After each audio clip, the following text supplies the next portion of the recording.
சத்துணவு.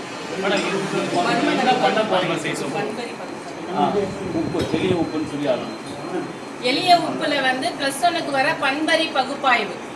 இதில் வந்து கன்ஃபர்மேட்டிக் டெஸ்ட் பண்ணியிருக்கேன். காப்பர் சல்ஃபேட் எடுத்தேன். சல்ஃபேட் வந்து அமில உறுப்பு.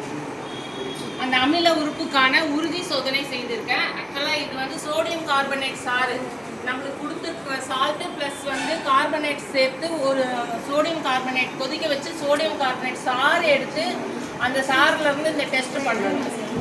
அதில் நம்மளுக்கு அந்த சாறு plus hydrochloric acid plus barium chloride சேர்த்தா வெண்ணிற வீழ்படிவு உண்டாகும். இதில் வந்து sulphite presence, acid group, sulphite, confirmatory test. So வெண்மை நிற வீழ்படிவு இதில் உண்டாயிருக்கிறதுனால நம்மளுக்கு சல்ஃபேட்டுக்கான உறுதிப்படுத்தும் சோதனை. ஸோ இது ஒரு அமில மூலத்திற்கான உறுதிப்படுத்தும் சோதனை. ஸோ இதே மாதிரி நம்ம 15 சால்ட்டுக்கும் 15 அமில மூலமும் உறுதிப்படுத்தும். ஸோ இப்போ மேடம் பண்ண மாதிரி யாரெல்லாம் இப்போ பண்ணுறீங்களோ அவங்க எல்லாமே 1 by 1 கண்டதை வந்து எக்ஸ்பிளைன் பண்ணுங்கள். ஸோ உங்களுக்கு சப்போஸ் வரலன்னா திரும்ப அந்த ரியாக்ஷனை பண்ணுங்கள். கரெக்டாக வரும். ப்ராப்பராக சொல்யூஷன் ஆட் பண்ணோம், ப்ராப்பராக சால்ட் எடுக்கணும்.